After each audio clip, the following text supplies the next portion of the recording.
I've been working the night shift at Thompson Freight for about 6 months now. It's not exactly exciting, just me, rows of pallets, and fluorescent lights buzzing overhead. I count inventory, confirm that every shipment is accounted for, and make sure the log sheets match the items on the floor. Most nights, I'm the only person in the entire building, and I honestly preferred it that way. No interruptions, no small talk, just quiet work. Or at least, that used to be a good thing. Like every other night, I clocked in at exactly 10:03 p.m. There's a paper logbook we sign when we start our shift. It's just an old company tradition, even though everything is digitized now. I flipped to the new page, dated for tonight, and signed my name. I noticed something strange right away. Below my name, there was another signature. Just a name. Daniel C. No time written next to it, no ID number, just the name. I stared at it for a moment, trying to remember if I'd heard of anyone by that name. But as far as I knew, I was the only one scheduled. Always had been. I figured maybe it was an old sheet someone had mistakenly left under the new page. I lifted it to check, but nope, there was yesterday's page, signed only by me. Daniel C. had signed on the fresh one. I stood there longer than I should have, just staring at the handwriting. It was uneven, like it had been scribbled quickly. But whatever. I brushed it off, signed in like usual, and told myself it was probably a mistake from earlier in the day. Maybe someone signed on the wrong line. I got to work. By around midnight, I was nearly done organizing the smaller shipments. That's when I noticed the heavy back door, the one that leads to the loading lot, was slightly ajar. It wasn't wide open, just barely cracked, like someone had closed it without letting it latch. That door is always shut during my shift. I'm the one who locks it, and I clearly remember doing that when I came in. I walked over to it, pulled it fully open, and looked out. Cold air drifted in. The lot was empty, dead quiet under the orange security lights. No trucks, no wind, nothing. I pulled the door shut, double-checked the lock, and stood there for a moment. It had to have been loose from earlier, right? I hadn't seen anyone come or go. There's only one key card reader for that entrance, and my card was the only one used that night. Still, something felt off. I kept working. I didn't want to lose my rhythm. But about 20 minutes later, I passed by the break room and noticed the microwave light was on. Not the whole room, just the microwave. It was blinking :02, like someone had started it and stopped it just before it finished. Now I was really confused. I hadn't eaten yet. I hadn't even been in the break room. I opened the door slowly. The room was empty. Chair pushed out like someone had been sitting there, but nothing else. I walked over and hit clear on the microwave, then stood there listening. Silence. I started feeling watched.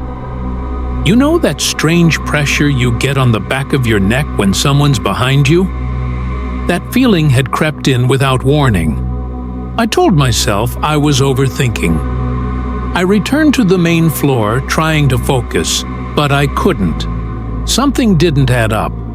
I decided to check the camera system in the security office. We only have a few cameras, mostly for the perimeter, and 2 inside the building. I scrubbed through the first hour. Nothing. Then, at exactly 12:17 a.m., on camera 4, which covers the far storage aisle, a blurry figure walked across the frame. Just a silhouette. Male, wearing a hood. He paused, turned slightly as if he looked straight at the camera, and then stepped out of view. My stomach dropped. I rewound it 4 or 5 times, trying to make sense of what I was seeing. He wasn't rushing. He wasn't holding anything. He was just walking, calmly, like he knew the layout, like he knew where the blind spots were. That was the moment I realized this wasn't some fluke. Someone was in the warehouse with me. I grabbed a flashlight and started checking aisle by aisle. I didn't call the cops yet. I didn't even think about it. I just needed to see for myself. I passed through rows of crates and pallets, calling out, "Hello?" I told myself that if someone answered, maybe it was just a worker from another department or someone on an unscheduled shift. No one answered.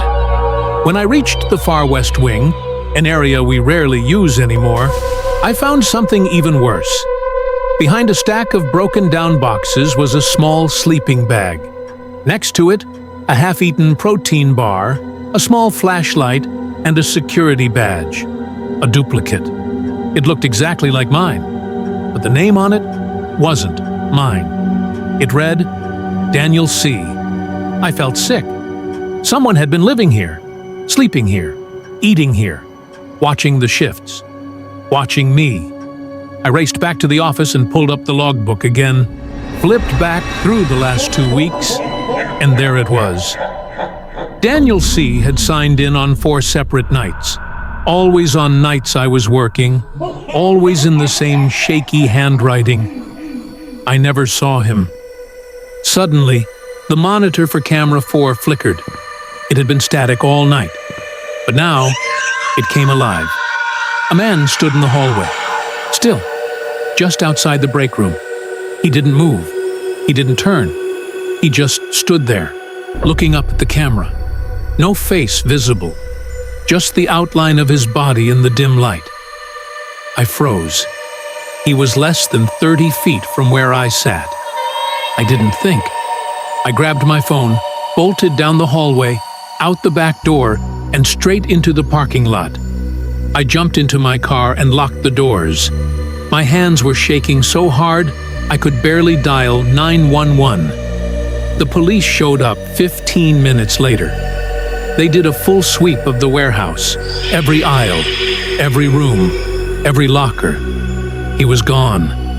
But the sleeping bag wasn't there anymore either. And the logbook? It had been torn in half and left on the floor in the security office. All the pages gone, except one. Mine. I quit a week later. I couldn't do another shift there, not with the knowledge that someone had been sharing that space with me for weeks, maybe months, and I never even saw him.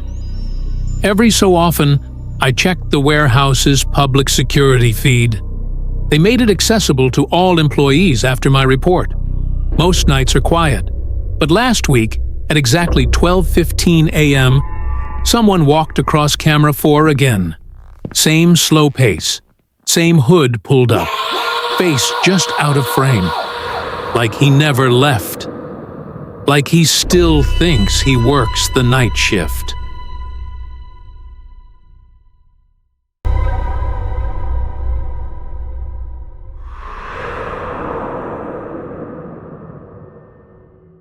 When I was 21, I started working night shifts at a laundromat right off the highway in our town. It wasn't a glamorous job or anything, but it paid okay, and I was saving up for a used car. The place was owned by a couple named Greg and Marissa, who usually worked the daytime hours and left the overnight shift to me and one other guy, Tim. We rotated nights, and Fridays were mine.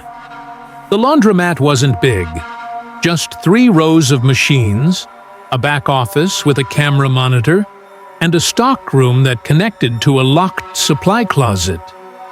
Simple layout. But what always bothered me was the weird sounds in the building at night. It wasn't just the usual hum of machines. There were occasional bumps in the ceiling, like creaking above the tiles. I always figured it was old pipes or raccoons on the roof. But I never liked being alone there. This story takes place one Friday night in October.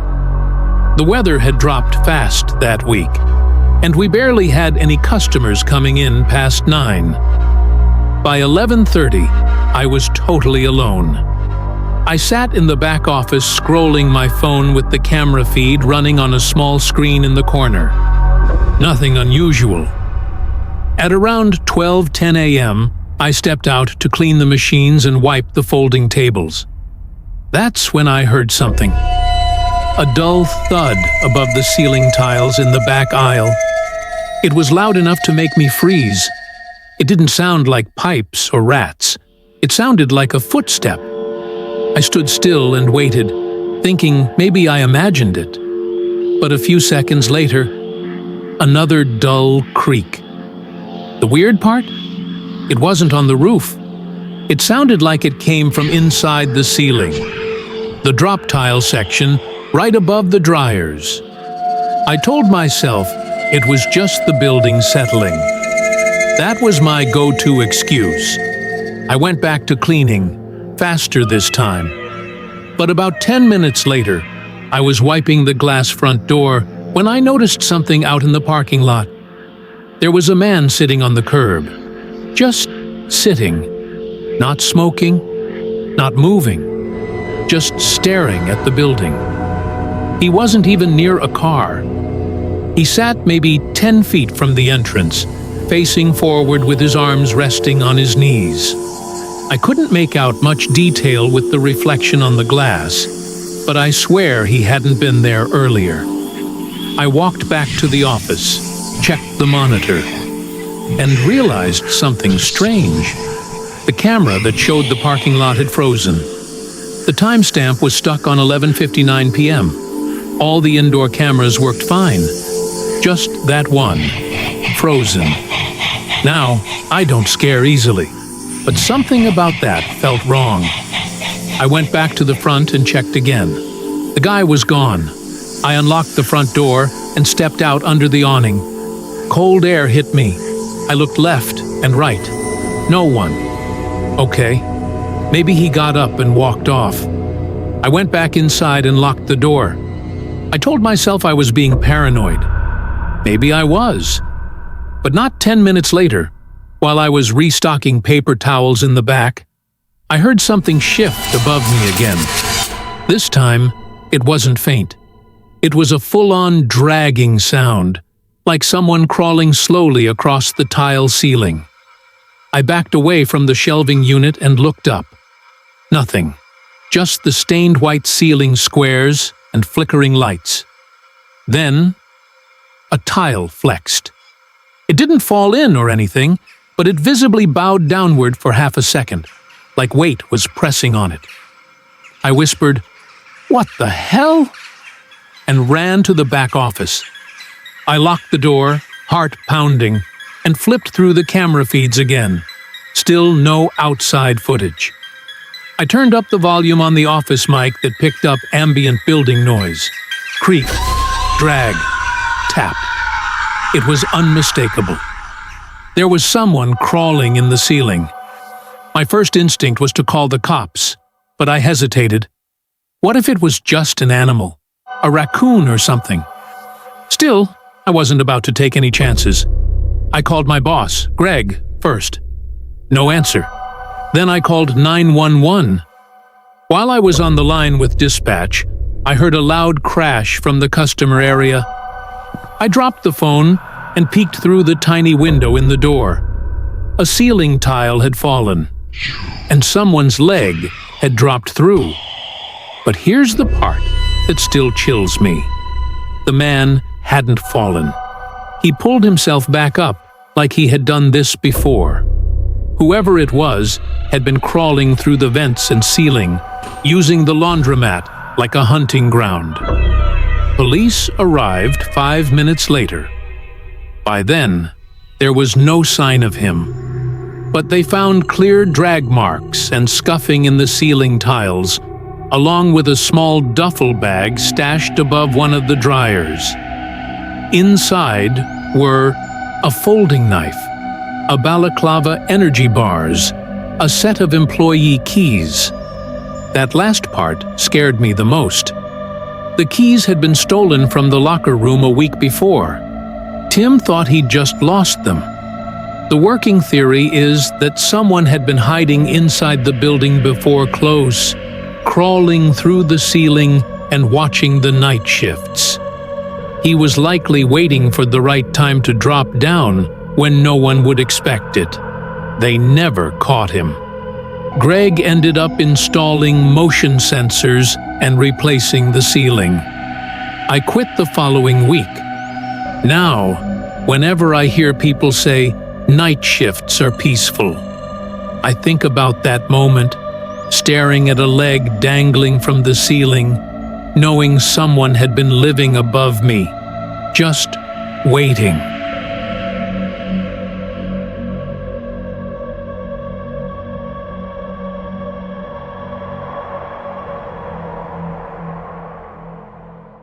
I used to work the graveyard shift as a systems coordinator at a small logistics company based in Oregon. It wasn't anything exciting, mostly updating shipment data, checking for last-minute dispatch errors, and prepping files for the next day. We were a small team of 4 night staff, and I was usually the last to leave, around 2:30 or 3 a.m. Our office was located on the 3rd floor of a shared business complex that mostly housed law firms, dentist offices, and private consultants. By 7 p.m., every floor but ours would be completely deserted. The building was accessible 24/7 with a key card, but floors were secured individually. Ours required both a card swipe and a numeric code to enter. The thing about working night shifts is that you get used to silence. You tune into patterns, how the air conditioning kicks on every 20 minutes, how the fluorescent lights buzz slightly, how the printer warms itself once an hour for no reason. So when something breaks that rhythm, you notice. It was a Tuesday in early February. The temperature had dropped below freezing, and the wind outside made the glass rattle occasionally. I was working alone past 2 a.m. Everyone else had clocked out. I liked the solitude, honestly. It gave me room to breathe. I was in the middle of processing a stack of error reports when I heard the faint sound of the elevator ding. It came from down the hallway, past the double doors. That made no sense. No one else had access to our floor, and no one had buzzed in or used the keypad. Still, I paused the audio I was listening to and waited. No footsteps, no second ding, just quiet. I told myself maybe it was the system glitching. The elevator had been serviced the week before, and the maintenance guys mentioned something about wiring. I got back to work. About 10 minutes later, I stood up to stretch and grab a snack from the break room. That's when I noticed something that stopped me cold. One of the office chairs in the meeting room, one I knew I had pushed in earlier, was now pulled out and slightly turned. It was subtle, but I knew that room had been empty all night. I stood there for a second, listening again. Nothing. I walked over slowly and peeked around the corner. The meeting room was empty. I even opened the supply closet attached to it. Still, nothing. I told myself maybe someone from the cleaning crew came through while I had my headphones in. Still, I checked the log. Our floor had a motion-activated camera outside the main entrance. I pulled up the feed on my desktop monitor, rewound to the last hour, and nothing. No motion triggered. No one had come in. Now I was unsettled. I locked the main door to our floor and went back to my desk. I told myself I was overthinking it, but a few minutes later, I got a Slack message on my work computer. It was from someone named Harold S. We didn't have a Harold on our team. I checked the company directory. No Harold at all. The message said, "Forgot my badge. Can you let me in?" I froze. There was no one outside the locked door. At least no motion had triggered the hallway camera. I didn't respond. I clicked his profile. It was empty. No job title, no department. Just a blank account with a gray avatar. I screenshotted it and emailed it to our IT guy. Then I stood up, slowly, and walked to the entrance. I didn't open the door, but I did glance through the small glass panel. The hallway was empty. I stepped back. Something was wrong. I walked to the server room and locked myself inside. It was the only room in the office with a reinforced lock and no windows. I sat down on the floor with my laptop and texted my supervisor. No answer. Then I called building security, which outsourced to a local patrol service. They said they'd dispatch someone right away. While waiting, I tried checking the internal network logs. IT had taught me how to check active sessions on the internal Wi-Fi. That's when my stomach dropped. There was another device connected to our network. Not mine, not any of the staff's. It was labeled Admin Console 4. That console didn't exist. 15 minutes later, I heard footsteps. Slow, deliberate, moving from cubicle to cubicle. They stopped right outside the server room. Whoever it was didn't knock, didn't speak. They just stood there. I muted everything. Even my breathing felt too loud. I stared at the bottom gap in the door. After a few seconds, I saw a pair of shoes. Black, polished, expensive looking, just standing there, facing the door. Then, the handle turned. Not forcefully, just enough to test if it was locked. After about 30 seconds, the shoes turned and walked away.